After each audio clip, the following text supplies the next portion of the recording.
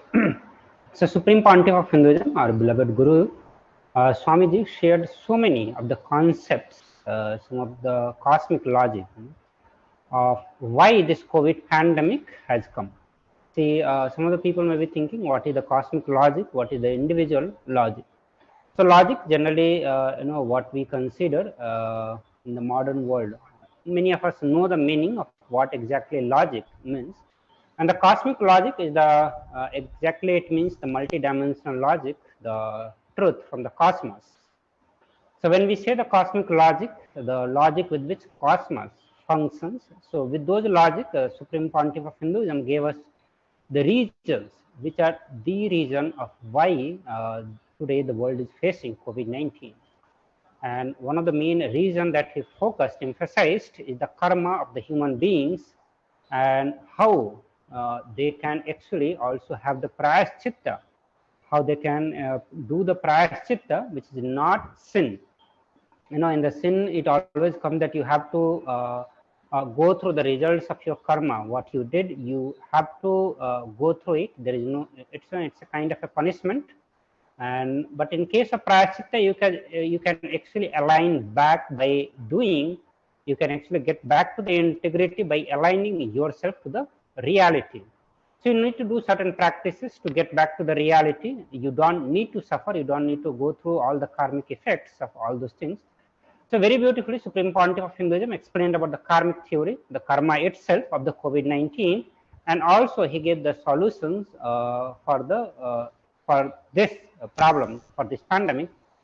The karma, one of the karma that we all need to understand, we need to start cognizing that the way we human beings have started living on the planet Earth, we thinking that we are the owner, the sole possessor, the sole enjoyer of this whole existence on the planet Earth. Yes, all Maharaj. the things that all the things Very that true. exist. Yes, Maharaj. Very true, Maharaj. And it's a very good reminder as we are sharing it again that the way the human beings have taken over the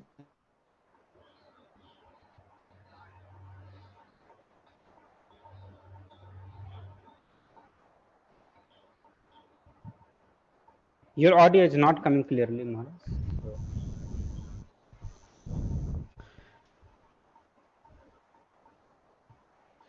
we are seeing that the nature is going through a cleansing process, a kind of a cleansing process where the massive consumption of meat based diet, non vegetarian diet has caused us it has implications at multiple levels.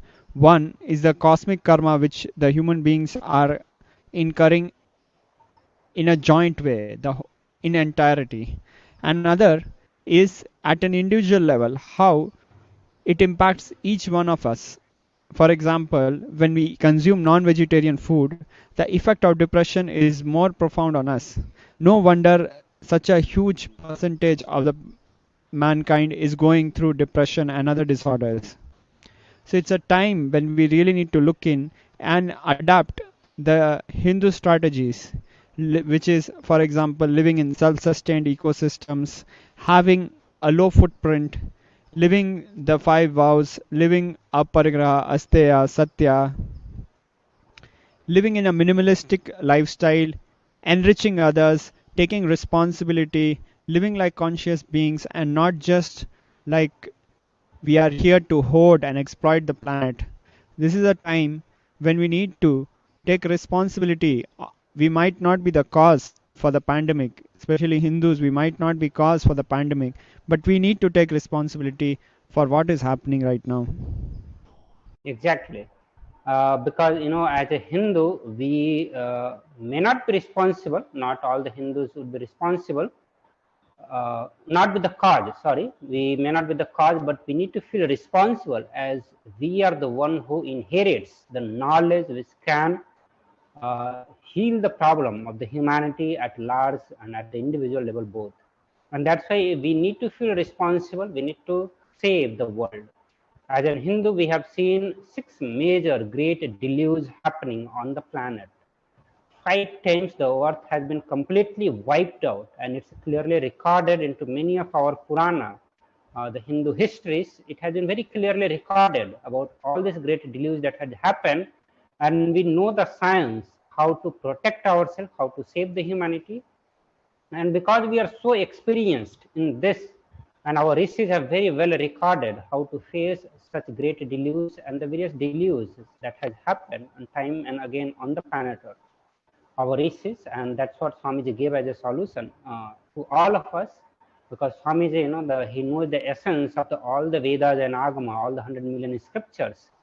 He masters all that because he knows thoroughly about every single verses in the Vedas and Agama, all the Hindu scriptures. And out of all that understanding, he has brought this solution to all of us, which is very rare. And we Hindu need to really feel blessed that there is somebody who is the supreme pontiff of Hinduism, who is giving the solution, and we have the great opportunity to lead the world and bring the peace and harmony. That is the real message of Hinduism, bringing non-violence and blissful coexistence among the humanity, and that is one of the greatest contribution we can do, and again become the Jagat Guru for the whole world. Yes, Maharaj. And as you're speaking, I recollect how when we talk to people outside, if you ask them how they are doing, the reply comes surviving. That reply is not surprising because people are really in a survival mode. Usually before the pre-COVID-19 pandemic era, people would reply they are good, they are doing well. But now people are replying they are surviving. They are really gone into a survival mode, whereas it need not be so. We can be prospering, we can be enriching, we can be realizing our higher potential, our Paramashivatva. When we take the responsibility of who we are, Paramashiva, when we take responsibility and understand our higher inner image, our true reality, and we act accordingly, it is a mode of expansion and not a mode of surviving. That is why everyone watching this show needs to look in and make the decision to come and volunteer for the Veda Sarovar project, where hundreds and thousands of people will be healed of COVID-19 and various disorders which they might not even know about that there is a cure. So it's a time where everybody needs to jump and awaken to their Paramashivatva. Exactly. The time has come now where, this is the last solution that the Bharat has, the descendant of Hindus. And we really need to take up the responsibility, and this is the direct revelation by the Parashakti herself, that as the only solution for the Hinduism and for the people of India. There is a Vaidya Sarovar in Adi Kailasa, and in that Vaidya Sarovar, it's a pond, healing pond, where a 21-foot Shivalinga has been installed, consecrated by the Supreme Pontiff of Hinduism, which is made of the 9 rare herbs called Navapashana. This is a herb which has a great healing properties. And when people are going to take baths, so continuously we pour water on that Abhishekam or doing the Abhishekam to that Shivalinga. So what the water that falls from the Shivalinga, when the people are going to take bath in that will heal from all sorts of ailments that has arisen because of the COVID-19. Its direct impact or the indirect impact, direct impact like the physical and mental health situations, and the various other mental health situations that has come because of the indirect impact of the COVID, like huge negativity that is coming out, the pain and suffering that people are seeing when other human beings are going through the pain and suffering, the economic impact, the business impacts, various other impacts that they are getting to see in their life. They can get healed from all such problems from their life. So this is a very rare opportunity. It took really 12 long years for this Shivalinga to completely come to this fruition. Devi Parashakti told that almost 12 years, Maharaj. Almost 12 years. So, however, it's a time for us to complete this session, and the session will continue. But for now, we request the leave from all our viewers. So let us please sit straight and close the session with the Purna Mantra. Om Purnamada Purnamidam Purnat Purnamudachyate Purnasya Purnamadaya Purnamevavashishyate. Om Shanti Shanti Shanti.